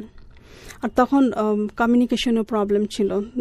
এখন যেরকম প্রবলেম হয় না ইংলিশে কথা বলতে, আমরা ইংলিশটা বুঝি আমরা যখন স্কুল কলেজে পড়াশোনা করি, কিন্তু আমরা তো তখন স্পিকিংটা প্র্যাকটিস করি নাই। তো আমার না তখন এমন অবস্থা ছিল যে পেটে বোমা মারলেও ইংলিশ বের হতো না। কি বলতেছে বুঝতে পারছি, কিন্তু ও তখন করতো কি, আমাকে বলতো যে তুমি ইংলিশ মুভি দেখো, ইংলিশ সব কিছু দেখো, আর আয়নার সামনে নিজে নিজে দাঁড়িয়ে প্র্যাকটিস করো কথাবার্তাটা করার জন্য, ঠিকঠাক করার জন্য। কারণ কমিউনিকেশন স্কিলটা এখানে অনেক ইম্পর্টেন্ট, সব কাজের ক্ষেত্রে লাগবে। এখানে কমিউনিকেশন স্কিলস যদি না থাকে তুমি কিচ্ছু করতে পারবে না। তো ও না ভবিষ্যৎ কিভাবে ভালো হবে, মানে ক্যারিয়ার কিভাবে বিল্ড আপ হবে, ওই কথাগুলো না সবসময় বলতো। ওগুলো আমার শুনতে ভালো লাগতো না। তখন কথা কি, আমেরিকাতে তো এসেই গেছি, আর আমেরিকাতে আসার 1 সপ্তাহ পরেই 10 বছরের গ্রিন কার্ড পাইছে, আমারে কি আর আমেরিকা থেকে ভাগাবে, এরকম একটা মন মানসিকতা। তো আমি ওখানে 3-4 মাস কাজ করি। কাজ করার পরে হঠাৎ করে আমার হাজব্যান্ড 2013 সালের 10ই অগস্ট স্ট্রোক করে। আচ্ছা। সাডেনলি আমি কাজ থেকে বাসায় যাই, ওর সাথে কথা বলি, আমরা লাঞ্চ রেডি করব। এমন সময় হঠাৎ করে ও বলতেছে ওর প্রচণ্ড ঘাম দিচ্ছে আর মানে গরম লাগছে। ও বলতেছে আমার শরীরটা খুব খারাপ লাগছে। আমি ফ্যান ছেড়ে দিছি ভাইয়া, তারপরে দরদর করে ঘামাচ্ছে। তারপরে বাথরুমে গেল, প্রচণ্ড তার মাথা ব্যথার চিৎকার। স্ট্রোক হওয়ার 3 দিন পরে ও ফুললি কোমাতে চলে যায়। প্রায় 3 দিন কোমাতে থাকে। তো তখন ডাক্তার আমাকে বলছে যে এখন সব কিছু আল্লাহর হাতে, ওকে আমরা কোনো ওষুধ দিতে পারছি না, ব্লাড থিনার অথবা কোনো কিছু। কারণ ব্লাড থিনার দিলে দেখা যাবে যে ব্রেইনে ব্লিডিং হওয়া শুরু করবে, আবার এদিক দিয়ে ব্লাড থিনার যদি না দেয় তাহলে হার্ট অ্যাটাক হওয়ার পসিবিলিটি আছে। আমাদের হাতে কোনো কিছু নেই, সব কিছু আল্লাহর হাতে। দেখেন, মিরাকেলের জন্য অপেক্ষা করেন যদি কোনো মিরাকেল ঘটে। তো তখন আমি করলাম কি, সারাক্ষণ ওর হাত, ও তখন আইসিইউতে, আর আইসিইউতে শুধুমাত্র ওয়াইফকে অ্যালাউ করে ওখানে ওরা। তো আমি আইসিইউতে ওর হাত ধরে সারাক্ষণ বসে থাকতাম আর শুধু আল্লাহকে ডাকতাম। আর আমি যখনই নামাজ পড়তাম তখনই আল্লাহকে একটা কথা বলতাম যে আল্লাহ, আমি যাতে ওর সেবা যত্ন করে কবরে যেতে পারি, ও যতদিনই বাঁচে আমি যাতে ওর টেক কেয়ারটা করতে পারি। তারপরে ওর আত্মীয় স্বজন সবাই যায় 1 by 1 আমাকে টেক কেয়ার করার জন্য। বাট আমি টানা মনে হয় 25 দিন হসপিটালে ছিলাম ওর সাথে। টানা 25 দিন হসপিটালে থেকে বাসায় আসি, তখন হাতের অবস্থাও খারাপ, আমার একটা জবের দরকার। তখন বাঙালি এক ভদ্রলোক, ওখানকার কমিউনিটি লিডার, সে আমাকে তার অফিসে একটা জব দেয় 25 ঘন্টা। আর লাস ভেগাসে না প্রথম 6 মাস 1 বছর ফুল টাইম জব পাওয়া অনেক টাফ, ওখানে অ্যাভেলেবল না জবের। নিউ ইয়র্কে যেরকম জব অ্যাভেলেবল, বাট লাস ভেগাসে ওই রকম না, জব অ্যাভেলেবিলিটি খুবই কম। তারপরে যাই হোক, ওকে হসপিটাল থেকে আনার পরে মনে হয় 1 সপ্তাহ পরেই আমি কাজে জয়েন করি ওই বাঙালির অফিসে। তো এই জিনিসটা না ও পছন্দ করতো না যে আমি বাঙালিদের সাথে কাজ করি। আচ্ছা। ও বলতো যে বাংলাদেশের সাথে কাজ করলে তুমি কোনো কিছু শিখবে না। তো তারপর যাই হোক, ওর ব্রেন স্ট্রোক হওয়ার পরে ও বাসায় আসার পরে না মানে কেমন যেন হয়ে যায়, ওর কোনো কিছু বললেই অনেক রাগ হয়ে যায়। মানে ভালো কথা বললেও সে আমার মানে কেমন যেন একটা বিরক্তিকর একটা ভাব, এইটা ওইটা। তো তারপরে একটা সময় আমাদের যখন ঝগড়া তুমুল পর্যায়ে চলে যায়, তো আমরা আলাদা রুমে থাকা শুরু করি। কারণ ও কেন রাগ করতো সেটা তো জানতাম না কখনোই আমি। তো আলাদা রুমে থাকা শুরু করি। আলাদা রুমে থাকা শুরু করার পরে এরকম করে প্রায় 3 থেকে 6 মাস চলে যায়। হঠাৎ করে 2014 সালের মে মাসের 14 তারিখ আমার শাশুড়ি মারা যায়। আমার শাশুড়ি মারা যাওয়ার পরে ওর মধ্যে আমি আরও চেঞ্জ দেখতে পাই। তারপরে ও বাড়িটা বিক্রি করে দেয় হঠাৎ করে, লাস ভেগাসের বাসাটা। সে লাস ভেগাসে থাকবে না। তো ওইটা নিয়ে আমাদের মূলত অশান্তি ফ্যামিলিতে, যে আমি এত কষ্ট করে কাজ করি, বাজার করি, সব কিছু করার চেষ্টা করি। তো তারপরে আমরা বাড়ি বিক্রি করে মোটেলে উঠি। ঠিক আছে, মোটেলে উঠি। ওর কথা ছিল যে ও লাস ভেগাসের কোথায় ঘুরতে যায় নাই, ওর শখ ছিল আমাকে নিয়ে লাস ভেগাসের গ্র্যান্ড ক্যানিয়ন দেখা, এইটা দেখা ওইটা দেখা, সব কিছু ঘুরবেও। তো আমাকে বলে তুমি জবটা ছেড়ে দাও, জবটা ছেড়ে দিয়ে আমরা একটা কাজ করি। তখন আমি একটা ফুল টাইম জব পাই গ্যাস স্টেশনে, ফুল টাইম ক্যাশিয়ার, মোটামুটি ভালো ইনকাম করি, প্রত্যেক মাসে $3,000 $2,000 এরকম ইনকাম হয় সব কিছু নিয়ে। তো আমাকে বলে কাজটা ছেড়ে দাও, আমরা 2 সপ্তাহ ঘুরবো, ঘুরে টুরে তারপর আমরা মিশিগানে শিফট হব। তো আমি ওর ওই কথাটাতে আমি রাজি হই না। আমার কথা কি যে কাজ করে নেই, টাকা সেভ করে নেই, কারণ মিশিগানে গিয়ে কখন জব পাবো, কি পাবো না পাবো তার তো কোনো নিশ্চয়তা নাই, সব তো আনসার্টেনিটি সবখানে। ঝগড়া লাগার এক পর্যায়ে সে আমাকে বলতেছে তুমি যদি আমার সাথে মিশিগান যেতে চাও তোমার আজকে রাতে জব ছাড়তে হবে। আমি বলছি যে না, আমি জব ছাড়বো না, তুমি একটা কাজ করো, অ্যাড্রেস লিখে দিয়ে যেও আমাকে, আমি পরে গিয়ে তোমার সাথে জয়েন করব। পরে আমি কাজে চলে গেলাম এই কথা বলে। ভাই আমি এসে দেখি যে সে নাই মোটেলে, সে চলে গেছে আমাকে ছেড়ে। তারপরে যাই হোক, সে যখন আমাকে ছেড়ে চলে যায় আমি ওকে ফাইন্ড আউটও করি, ওকে অনেক বুঝাই, অনেক ইয়ে করি, কিন্তু ওই যে ও অনেক অভিমানী, ওর অভিমানের কারণগুলো, রাগের কারণগুলো আমি বুঝতাম না তখন বোঝার বয়সও হয়তো এরকম ছিল, but mentality I don't know তখন আমার কি হয়েছে। তখন আমার 22 বছর বয়স। তো ওকে আমি অনেক বুঝালাম, তো ও বুঝলো না। পরে আমি দেখলাম যে না, এখানে আসলে হবে না, ওর সাথে আর মনে হয় কন্টিনিউ করা হবে না আমার। তো এটা চিন্তা করে আমি ওকে যেই হোটেলে ফাইন্ড আউট করলাম ওই হোটেলে ছেড়েই আমি চলে আসলাম। চলে এসে আমি বললাম যে এইখানে আসলে ওর মেমোরি নিয়ে না আমি থাকতে পারবো না, আমার পক্ষে থাকা সম্ভব না। তো তখন ওর একটা বন্ধুর বউ ছিল, নিউ ইয়র্কে থাকে, ওই যে মাঝে মাঝে যে ও জ্বালা যন্ত্রণা করতো, আমি ওনার সাথে আমি ইয়ে করতাম, মানে ওর অভিমান, এত রাগ যে কোনো কারণে। তো আমি ওই আপাকে বলতাম সব সময়, ওর ফ্রেন্ডের ওয়াইফ, ওর ফ্রেন্ড মারা গেছে, তো আমি আপাকে বলতাম যে আপা আমি কি করব, আমার কিছু ভালো লাগে। তো সে আমার বলতো যে তুই নিউ ইয়র্কে চলে আয়, নিউ ইয়র্কে অনেক অপরচুনিটি, কিছু না কিছু তুই অনেক ভালো করতে পারবি নিউ ইয়র্কে। তো ও যখন আমাকে ছেড়ে চলে গেল, তো আমি করলাম কি, আমি নিউ ইয়র্কে মুভ হয়ে গেলাম 2 দিন পরেই। নিউ ইয়র্কে মুভ হয়ে গেলাম, স্ট্রাগলের লাইফ শুরু হলো। আর এতদিন তো ছিলাম নিজেদের বাসায়, ছোটবেলা থেকে শ্বশুরবাড়ি পর্যন্ত নিজেদের বাসায়, নিজেদের সব কিছু, একটা কর্তৃত্বের একটা ভাব ছিল, রাইট? যখন মানুষের বাসায় থাকতে গেলাম ভাইয়া, এই তো এখন মানে বাস্তবতায় পাড়া দিলাম। তো নিউ ইয়র্কে এসে অনেক কষ্ট করি, সত্যি কথা। কি বলে এটাকে, আমি প্রথমে ডাঙ্কিন ডোনাটে জব করতাম, ডাঙ্কিন ডোনাটের জবটা ছেড়ে দিয়ে, ওটা অনেক কষ্টের ছিল রাতের বেলা। তারপরে ড্যালি গ্রোসারিতে কাজ করি। আমি মোস্টলি ভোর 5টায় উঠতাম, 4টায় উঠতাম, 4টায় উঠে রেডি হয়ে 5টায় বের হয়ে যেতাম। ভোর 6টা থেকে কাজ, 6টা থেকে 3টা পর্যন্ত কাজ করতাম, 3টা পর্যন্ত কাজ করে আবার 6টা থেকে রাত 9টা পর্যন্ত নার্সিংয়ের ক্লাস করতাম। তার মধ্যে আমার তার সাথে কোনো যোগাযোগ নাই। তো হঠাৎ করে 2016 সালে সে আমাকে ফোন করে, প্রায় 2.5 বছরের গ্যাপে। 2.5 বছর কোনো কমিউনিকেশন ছিল না? কোনো কমিউনিকেশন ছিল না। আমি ফোন করি আমার ইয়ের জন্য, সার্টিফিকেটের জন্য। তো আমি বললাম যে আমার সার্টিফিকেটগুলো দাও, কারণ আমি তো সব কিছু মুভ করে ফেলছি মিশিগানের বাসায়, তো সার্টিফিকেটগুলো লাগবে, আমি পড়াশোনা কন্টিনিউ করতে চাই। তো ও আমাকে বলল যে সার্টিফিকেটগুলা, আর বেসমেন্টে পানি ঢুকেছিল, আর ওখানে অনেকগুলো জিনিসপত্র নষ্ট হয়ে যায়, আমারও অনেক ইম্পর্টেন্ট কাগজপত্র নষ্ট হয়ে গেছে। তো এইভাবে কথা বলা শুরু। তারপরে ও জিজ্ঞেস করলো যে তুমি কিভাবে এইখানে কি করো। তো আমি যে ফুল টাইম জব করতেছি, পড়াশোনা সবকিছু মিলিয়ে এইরকম চলছে। তারপরে আমি ওকে অফার দিলাম যে দেখো এমন করে সম্পর্ক রেখে কি লাভ, আমাকে ডিভোর্স দিয়ে দাও তুমি। 2017 সালে আমি বলি, জানুয়ারি মাসে। আর ওরও অ্যাকচুয়ালি প্রবলেম হচ্ছিল, আমরা যেহেতু ম্যারিড কাপল, আমেরিকাতে সিস্টেম হচ্ছে যে ম্যারিড কাপল হলে আপনার যদি কোনো ইনকাম না থাকে, আপনার ওয়াইফের যে ইনকামটা হয় সেইটাতে আপনার বেনিফিটসগুলোতে এফেক্ট করে। লাইক ওখানে আপনার যদি লো ইনকামের মানুষ হন, আপনি হেলথ ইন্স্যুরেন্সটা আপনার জন্য ফ্রি।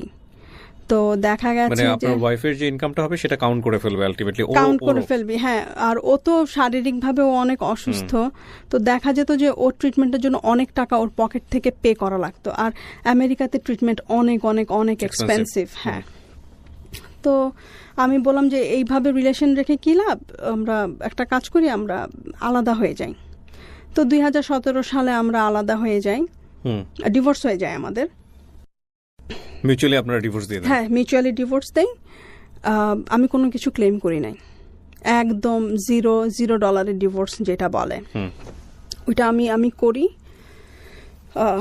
করার পরে আই ডোন্ট নো ভাইয়া, আমি কেন যেন ও আমাকে কল করা শুরু করলো, আমিও কথা বলা শুরু করলাম, কারণ নিউ ইয়র্কে তো ওই রকম লাইক আর হাজবেন্ডের প্রতি একটা মায়া হয়ে যায় মেয়েদের। আমরা যতই ডিভোর্সের পরে কল করা শুরু করলো। হ্যাঁ, ডিভোর্সের পরে আমরা ভালো ফ্রেন্ড হলাম। আগে যেরকম ফ্রেন্ড ছিলাম বিগিনিংয়ে, ওই রকম কথাবার্তা আমরা দুজনের সাথে সবকিছু শেয়ার করি, ও কি করে না করে সবকিছু আমাকে বলে। তো 2017 সালে আমি ওর সাথে মে মাসে ও আমাকে বলে যে তুমি তো আমার সব সব বাসাতে গিয়েছো, মিশিগানের বাসাটা এসে দেখে যাও আমি কেমন করে সাজিয়েছি। তাহলে ঠিক আছে, আমি আসবো। তো মে মাসে গেলাম 2017 সালে। আর আমি ওর কাছে না মাফ চাই অনেক, যে দেখো আমি অনেক ভুল করছি, তুমি আমাকে জীবনে উন্নতি করার জন্য যেই কথাগুলো বলছো আমি তখন শুনি নাই। আজকে আমি যদি ওই কথাগুলো যদি শুনতাম, এতদিনে হয়তো আমার কেরিয়ার স্ট্যাবলিশড হয়ে যেত। আমি হয়তো 2012 সালে যাই, 2017 সালে 5 বছরের মধ্যে আমার হয়তো মাস্টার্সও কমপ্লিট হয়ে যেত, আমি যদি ফ্রম দ্য বিগিনিং থেকে সিরিয়াস থাকতাম। আমি তোমার সাথে অনেক অন্যায় করছি। তো বললো যে বাদ দাও, এগুলো নিয়ে কথা বলার দরকার নাই। তারপরে ও 2017-তে ওর তো একটু ফিজিক্যাল প্রবলেমও ছিল, সব কাজ করতে পারতো না। তো ওর বাগান করার খুব শখ ছিল। বাগানের জন্য যা করা লাগে আমি সব কিছু করে দিয়ে আমি চলে আসছি। ওই যে বীজ লাগিয়ে দিয়ে বেড টেড সব রেডি করে আমি চলে আসছি। তো যখন ফল হওয়া শুরু করলো, ও আমাকে ফোন দিয়ে বলল যে এত কষ্ট করে বাগান করে গেছো, ফল খাবা না? ফল সবজি। আমি হ্যাঁ। তো আমি আবার করলাম কি, 2017 সালের নভেম্বরে গেলাম। তো গিয়ে দেখি যে খুব সুন্দর বাগান হয়েছে, এটা ওইটা। ওখানে গেলে না ও আমাকে কাজ করতে দিত না। ভাইয়া, তোমার কোনো কিছু করা লাগবে না, তুমি তো নিউ ইয়র্কে অনেক কষ্ট করো, অনেক কিছু করো, তো তুমি একটা কাজ করো, তুমি কি বলে এটাকে, তুমি এইটা তোমার ভ্যাকেশন হাউস, তুমি এখানে সে ভ্যাকেশন করবা, কোনো কিছু করবা না। ও রাতের বেলা ঘুমাতে পারতো না, ইনসোমেনিয়া প্রবলেম ছিল ও দিনের বেলা ঘুমাতো। তো দেখা যেত যে দিনের বেলা উঠে আমি সব কিছু করতাম, আর ওনা খুব প্রশংসা করতে জানতো, যেটা হয়তো আমি কখনো করি নাই। ও আমার জন্য যে ভালো ভালো কাজগুলো করছে ওগুলোর প্রশংসা আমি কখনো করি নাই। বাট আমি ছোট কিছু করলেই সে খুব প্রশংসা করতো, মানে প্রশংসা করতে করতে আমাকে ফুলিয়ে দিত, এরকম অবস্থা। তো যাই হোক, 2017 সালে আমাদের ফ্রেন্ডশিপ চলতেছে, কথাবার্তা বলতেছি। তারপরে আমি 2018 সালেও আমি খুব ব্যস্ত হয়ে যাই, কারণ তখন আমি পড়াশোনায় ঢুকি অ্যাসোসিয়েট করার জন্য। তো অ্যাসোসিয়েট করার আগে আমাদের রিমিডিয়াল করা লাগে। রিমিডিয়ালে দেখা যায় যে টানা 4 মাস সকাল 9টা থেকে দুপুর 3টা পর্যন্ত আমার ক্লাস থাকে, আবার দুপুর 4টা থেকে রাত 10টা 11টা পর্যন্ত আমি কাজ করি। বাসায় আসতে আসতে রাত 1টা 2টা। তো 2018 আর 19-এর লাইফটা অনেক হ্যাকটিক যায় আমার জন্য। তারপরে তো হঠাৎ করে ভাইয়া এই যে 2020-তে প্যান্ডেমিক শুরু হয়ে যায়, আমি জানুয়ারির 3 তারিখে চলে আসি। সে আমার উপরে প্রচণ্ড রাগ হয় এই জন্য যে সে এক্সপেক্ট করছিল যে আমি তার সাথে হয়তো 1 মাসের সময় নিয়ে আমি থাকবো। তো না, আমার কিছু কাজ পড়ে যায় নিউ ইয়র্কে, কারণ অনেক দায়িত্ব থাকে ইয়েতে। পরে আমি নিউ ইয়র্কে চলে আসি, আর আমি ওকে বলি যে দেখো আমি আবার আসবো, তুমি টেনশন করো না।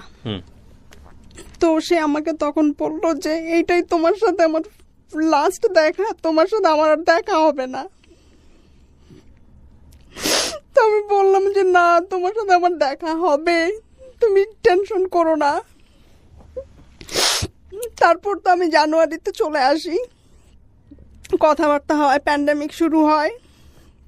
তো ওনার ভিডিও কলে বেশি কথা বলতো না। হঠাৎ করে প্যান্ডেমিকের সময় খালি ভিডিও কলে বলতো যে তুমি ভিডিওতে আসো, আমি তোমাকে দেখবো।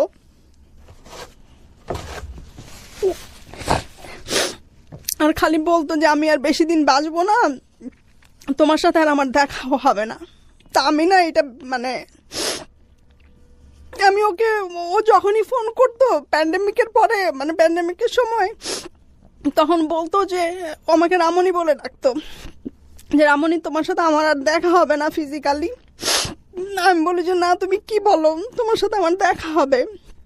তারপরে ও অনেক রিকোয়েস্ট করতো, তুমি একটু আসো, আমি তোমাকে দেখবো, তোমাকে দেখতে খুব মন চাচ্ছে। তো আমি না প্যান্ডেমিকের জন্য যাই নাই, কারণ নিউ ইয়র্কের অবস্থা তো তখন খুব খারাপ ছিল। আমেরিকাতে ছিল তখন না বাংলাদেশে? ও তখন আমেরিকাতে, মিশিগানে। তো ও কথাবার্তা বলি, আর যখনই ওরে আমি ফোন করি না, ওর একই কথা, যে আমি মরে যাবো, আমার না এমন জীবন আর ভাল লাগে না, আমি না এই জীবন আমি টায়ার্ড হয়ে গেছি, আমি কারো উপরে ডিপেন্ড হয়ে মরতে, মানে ডিপেন্ডেবল হয়ে আমি মরতে চাই না। আমি কি বলে আমি হঠাৎ করে মানে মরতে চাই, মারা যাওয়া। টেক কেয়ার করতো কেউ সময়? কেউ তো না, কেউ না, নিজে জিনিস নিজেই করতো, নিজে করতো সবকিছু। আর ওকে আমি বলছি, ও অনেকবার হসপিটালে গেছে, 2019-এও 2020-তেও। তো আপনাদের মধ্যে এত ভালো বন্ডেজ, তাহলে আপনি কেন ওর পাশে ছিলেন না ওই সময়টাতে? ওই যে ওর রাগ নিতে পারতেন না, মানে না, রাগটা আমি করলে আর একটা ঝামেলা তৈরি হতো। ঝামেলা রাগটার কারণেই শুধুমাত্র। আমি ওর রাগটাকে না আর অভিমানটাকে অনেক ভয় পেতাম। রাতের বেলা ডিনার করার পরে আমি ফেসবুক স্ক্রল করছিলাম, আচ্ছা, তো হঠাৎ করে আমার একটা ফোন আসে যে মিশিগান লেখা। ওকে। তো আমাকে বলছিল যে আমি হসপিটালের ইমার্জেন্সি কন্ট্যাক্টে তোমার নাম দিয়ে রাখছি। তো আমি মনে করছি যে হয়তো ও আইসিইউতে, হয়তো আমাকে ওইখান থেকে ফোন দিয়েছে মিশিগানে। তো আমি না ফোনটা ধরছি, ধরার পরে আমাকে একটা মহিলা বলতেছে যে my name is Rashima, do you know mister Haque? I say yes, and then she asked me like what's the relationship between you and him, and then আমি ওকে বলতেছি যে he is my ex-husband. তো বলতেছে honey I have a bad news for you. Then so what? He passed away yesterday Saturday evening at 6 o'clock. ভাইয়া বিশ্বাস করবেন না, আমার মাথায় না আকাশটা একদম ভেঙে পড়ছে মনে হয়। যে মানুষটার সাথে আমি কথা বললাম শনিবারে, সুস্থ মানুষ, সে কিভাবে শনিবার বিকাল 6টায় চলে যায়। তারপর আমি ওকে জিজ্ঞেস করলাম যে ও কিভাবে মারা গেল। পরে বলল যে ফ্রন্ট ইয়ার্ডে তো ওই ফলের সময় অনেক পাতা পড়ে, শীত আসার আগে ওইটা ক্লিন করতে গিয়ে ওখানেই সামনেই মরে পড়েছিল। তারপর ওরা 911-এ কল করার পরে ওকে নিয়ে যায়, ওখানে অন দ্য স্পটে ওকে ডেড ডিক্লেয়ার করে। তারপরে আমি করলাম কি, সাথে সাথে ওর ভাই বোনদেরকে মেসেঞ্জারে নক করলাম, কেউ আমার ফোন ধরে না। ওর যে ইমিডিয়েট বড় ভাই এখানে থাকে, ওই ভাইয়া ফোন ধরছে। আমি ভাইয়া বলি ভাইয়া তো নাই। বলে কি বলো? আমি বলি যে হ্যাঁ। বলে কিভাবে কি হয়েছে? আমি বলি ভাই আমি ডিটেলস এখন বলতে পারবো না, আমি রাখি। তারপরে ওর ভাবি আমার ফোন পে কল দিল, নিউ ইয়র্কে যে থাকে, সে ফোন দিয়ে বলতেছে যে এরকম তো কল আসছে। আমি তো মনে করছি জাঙ্ক কল, আমি জাঙ্ক কল মনে করে কথা বলি নাই, আমি রেখে দিছি। পরে যাই হোক, ওর ভাই বোনরা ওর একটা ভাইয়ের বউ চায় নাই যে আমি ওর ফিউনারেলে যাই। তো আমি তাকে বলছি যে ভাবি আপনারা যদি যান মিশিগানে আমাকে একটু নিয়ে যান সাথে করে, কারণ আমার তো মাথা কাজ করতেছে না। কি বলে, আমি ওকে শেষ দেখা দেখতে চাই। কারণ তো অনেকবার আমাকে যেতে বলছিল, আমি তো প্যান্ডেমিকের জন্য ভয়ে যাই নাই। কারণ আমি যদি করোনা ভাইরাস নিয়ে যাই, ওর কাছে ও তো এমনিতেই অসুস্থ মানুষ, ও হার্টের পেশেন্ট, স্ট্রোকের পেশেন্ট, ওর খারাপের জন্য আমি যাই নাই। তো আপনারা আমাকে কাইন্ডলি নিয়ে যান। পরে ভাবি বলো যে ঠিক আছে আমি জানাবো। পরে দেখি যে রাত 12:30 বেজে গেছে, জানায় না ভাইয়া, আমার তো টিকিট কাটতে হবে। পরে আমি ওর নেইবারকে কল দিলাম, তো আমি ওরে বললাম যে আমি যদি আসি তুমি কি আমাকে নিয়ে যেতে পারবা? ওকে শেষবারের মতো দেখাতে। বলে যে হ্যাঁ পারবো, সমস্যা নাই। পরে আমি করলাম কি, নভেম্বরের 9 তারিখ সোমবার ভোর 6টার ফ্লাইটে আমি চলে গেলাম। তারপরে সোমবারে আর মর্গে আমাদেরকে ওর চেহারা দেখালো না, জাস্ট ছবি দেখালো। প্যান্ডেমিকের জন্য ওরা মর্গে কাউকে ঢুকতে দেয় না। তারপরে মানডেতে আমি ওর বাসায় আসলাম, দুপুরবেলা বাসায় এসে দোতলায় উঠলাম। উঠে ওর বিছানাতে গিয়ে কিছুক্ষণ আমি 5 মিনিট ওর বিছানাটা, ওর গায়ের স্মেলটা আমি নেওয়ার চেষ্টা করছিলাম ওই বিছানা থেকে। তো হঠাৎ করে না কেন জানি ভাই আমি ওর বেড সাইড ড্রয়ারের টেবিলটা আমি খোলার পরে ওখানে লেখা রাহিমা আফরোজা, আমার ফোন নাম্বার, আমার বাসার অ্যাড্রেস নিউ ইয়র্কের। তারপরে না আমি ওই খামটা পাই, এনভেলপটা, ওখানে দেখি যে একটা লকারের চাবি আর মোটামুটি ভালো একটা অ্যামাউন্ট, যেটা দিয়ে কিনা আমি সারা জীবন যদি এটাকে প্রপার ইউটিলাইজ করি মোটামুটি ভালোভাবে আমি চলতে পারবো। তো ওই জিনিসটা আমি দেখি, ওই জিনিসটা দেখা ক্যাশ ছিল না, ওগুলো ফিক্সড ডিপোজিটের নমিনি ছিলাম আমি। ও ফিক্সড ডিপোজিটের কাগজগুলো আপনি পেলেন, এটা আপনি বিয়ের আগে মানে কখনোই জানেন নাই? আমাকে কখনো বলে নাই। এর জন্যই বারবার বলতো যে তুমি আসো মিশিগানে। আমি এখন রিয়েলাইজ করতেছি। তারপরে ফিক্সড ডিপোজিটের কাগজগুলা পাই। প্রথমে আমি একটা নমিনাল অ্যামাউন্ট মনে করছিলাম। আমি তো, আমার মাথা ঠিক ছিল না। আমার 2টা ভাসুর গেছিল মিশিগানে। ওনারাই নিউ ইয়র্ক থেকে সবকিছু অ্যারেঞ্জ করছে ওকে দাফন করার জন্য। আর ওখানে তো দাফন করতে গেলে একটা হিউজ অ্যামাউন্ট লাগে ভাইয়া, $9,000 মতো লাগে। তো ওর ভাইরাই এটা করে। আমি বলছিলাম যে আমি কন্ট্রিবিউট করতে চাই। ভাইয়ারা বলে যে না, আমাদের নিয়ত ছিল যে ওর কিছু হয়ে গেলে আমি পে করব, এটা আমি পে করব, তোমার কোনো কিছু করার দরকার নেই। পরে আমি তো একটা নমিনাল অ্যামাউন্ট প্রথমে মনে করছিলাম সোমবারে বিকালবেলা। তো ওকে মঙ্গলবারের দুপুরবেলা আমরা দাফন করে আসলাম বিকালবেলা বাসায়। আসার পরে মঙ্গলবারে তো আমরা সবাই টায়ার্ড, মেন্টালি ফিজিক্যালি। আর ওই বাসায় যাওয়ার পরে ভাই আমি পানি আর জুস ছাড়া আমি আমার গলা দিয়ে আমি কোনো সলিড ফুড নামাতে পারি নাই। মানে মনে হয়েছে যে এখানে যা কিছুই আমি খেয়েছি এই বাসায় আমি ওর সাথে খেয়েছি। আমি তো একা কখনো কোনো কিছু খাই নাই। তা আমি 4 দিন ছিলাম ও মারা যাওয়ার পরে ওখানে। তো মঙ্গলবার ওকে যখন দাফন করতে যাই, ওকে যখন দেখি ফিউনারেল হোমে, তখন আমি বলি যে আমি তো তোমাকে দেখতে আসছি, এবার তুমি চোখ 2টা খুলো, তুমি একটু দেখো। সে চোখ আর খুলে না। এভরি রিলেশনশিপ একটু বেঁচে থাকতে পারে। আজকের এই গল্পটা থেকে শুধু এতটুকুই বলার আছে, আমরা আসলে কেয়ার করি না। মিসিং জিনিসটাই আমাদেরকে রিয়েলাইজ করে যে আমরা আসলে কতটুকু লাভ করি কোন একটা মানুষ। It's a very very interesting story. And the most important thing is that ওনাকে যে জিনিসটা ওনার কাছ থেকে সবই আমার শোনা গল্প। I didn't query this because this is the very great limitation of this kind of story. ওনাকে যে বিষয়গুলো উনি প্রপার্টিগুলো নমিনি করে গেছে, ওটা ওনার কাছ থেকে শোনেন যে এটা কি পরিমাণ অর্থ। হ্যাঁ, তারপরে আমি তো নমিনাল মনে করি, ওইটা নমিনাল একটা অ্যামাউন্ট মনে করছি। যাই হোক, সে যখন এইটা, আমি তার ভাইয়ের কাছে গেলাম, ডাক্তার ভাইয়ের কাছে গিয়ে আমি বললাম যে ভাইয়া, যে ও তো এটা দিয়ে গেছে আমাকে 90 লাখ, তো আমি এইটা করব না, আমি এটা নিতে পারবো না, এইটা দিয়েও আমাকে গিল্টি করে গেছে। আমি ওর জন্য একটা মসজিদ করে দিব, আমি এইটাকে হাত দিতে পারবো না, কারণ ওর জন্য আমি কখনো কোনো কিছু করি নাই।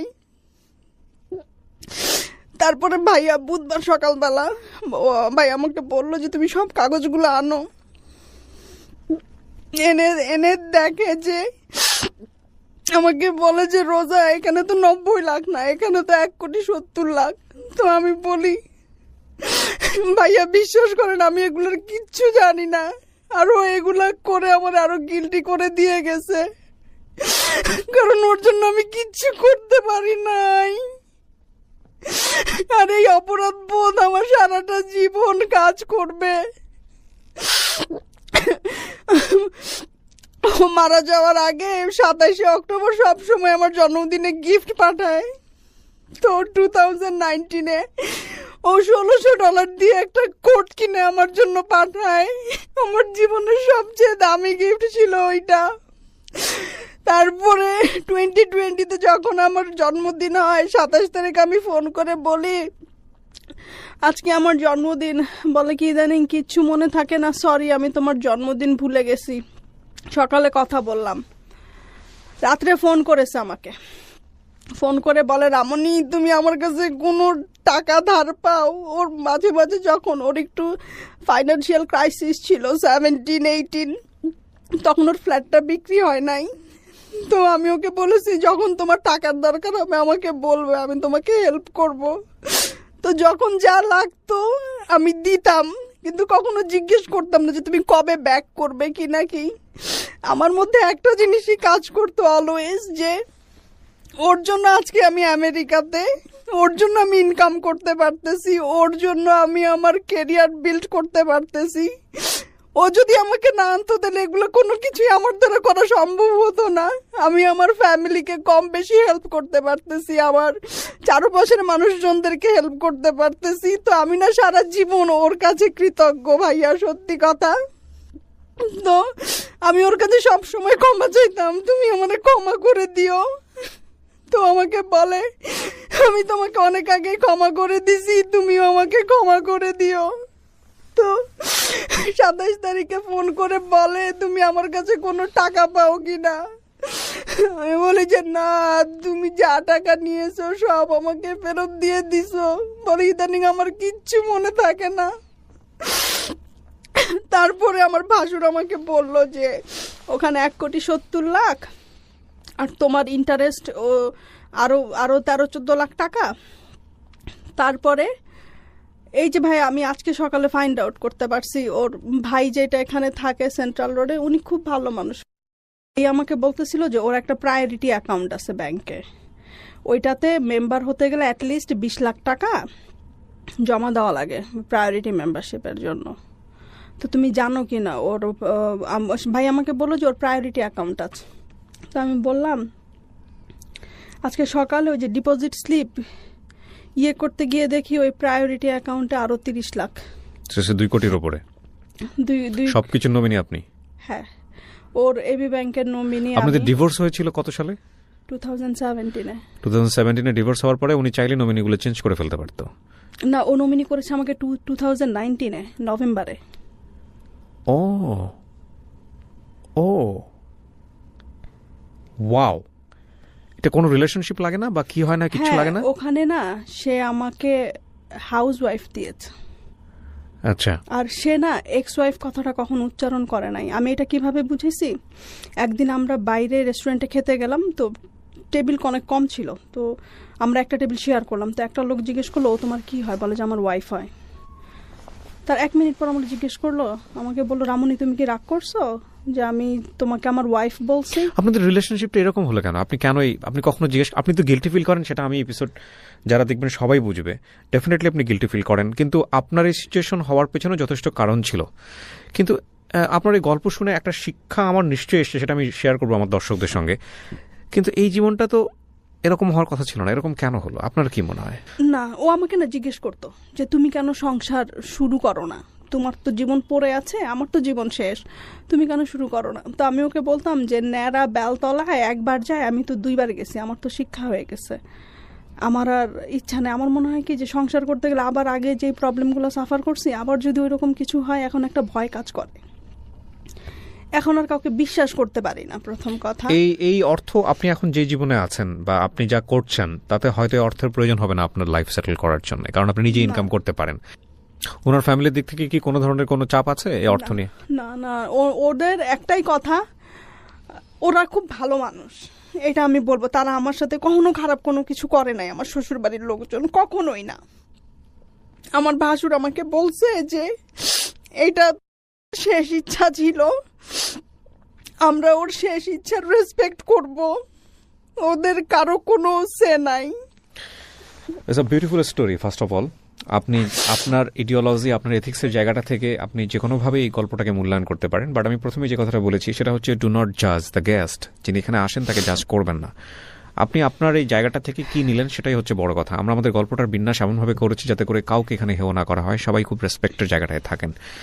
আমি একটা জিনিস বলতে পারি, সেটা হচ্ছে যে ওনাদের ভেতরের যে আন্ডারস্ট্যান্ডিংটা, যেটা সবচেয়ে ভালোভাবে গ্রো করেছে, সেটা হলো ডিস্টেন্স তৈরি হওয়ার পরে। এবং ওই একটা কথা আছে না যে আপনি আসলে যাকে ছাড়ছেন তাকে আসলে আসলেই ছাড়া উচিত কিনা, এটা অভিমানের পর্যায়ে বা রাগের পর্যায়ে গিয়ে ছাড়া কিনা, বা ছাড়লে আসলে স্টে করতে পারবেন কিনা, বা ছাড়ার পরে ওই মানুষটা আপনাকে আসলে চায় কিনা, অত্যাবশ্যকীয় মানুষ কিনা, সেটা একটু ভেবে চিন্তেই তারপরেই ছাড়া উচিত। তো সেই জায়গাটা থেকে উনি যেটা বলেছেন, খুব সুন্দর করেই বলেছেন যে আমার বয়সটা অনেক অল্প ছিল, আমি বুঝতে পারিনি। কিন্তু উনি যেভাবে ম্যাচিউরলি অনেক জিনিসগুলো ডিল করেছেন, এই ভদ্রলোক, ওনার হাজব্যান্ড, এক্স হাজব্যান্ড, এবং দেখেন নিঃসন্দেহে উনি খুব ভালো করে এই বিষয়টা বুঝেছেন যে আমাকে ছেড়ে গেলেও কি অদ্ভুত। ওই লোকটার গল্পটা যদি আমি আজকে আনতে পারতাম, ওই লোকটার কাছ থেকে যদি আনতে পারতাম, তাহলে বিষয়টা অনেক চমৎকার হতো। কারণ এত কিছু ছাড়ার পরেও ডিভোর্স হয়ে গেল, সমস্ত কিছু হয়ে গেল, উনি কিন্তু চাইলেই মানে এই প্রপার্টিটা অন্য কাউকে দিয়ে যেতে পারতেন।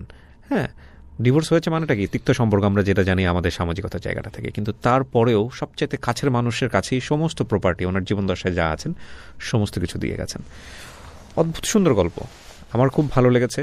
আপনি এত মানে ঘা তো খুব দগ্ধ ঘা, মানে কয়েকদিন আগের ঘটনা যেটা বুঝতে পারছি।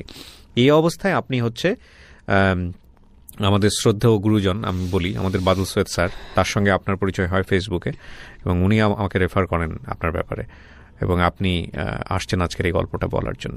আমি শুধু একটা প্রশ্ন করেই আজকের এই অনুষ্ঠানটা শেষ করতে চাই।